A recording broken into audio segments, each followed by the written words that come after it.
In today's video, I'm going to show you how to unblock yourself on Instagram when someone blocked you. Therefore, without wasting any of your time, let's jump to the video.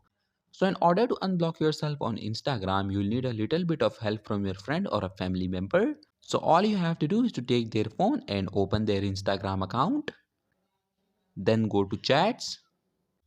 Now click on this icon at the top right corner of your screens.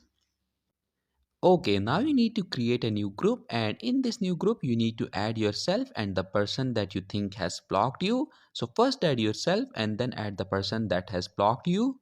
Then tap on create group chat. Okay, now a group is created, and in this group both you and the person that has blocked you are added. So whenever you'll send a message in this group, then the person that has blocked you will also receive that message. In this way, you can easily unblock yourself on Instagram if someone has blocked you. So that was it for this video, and I'll see you guys in the next one. Peace out.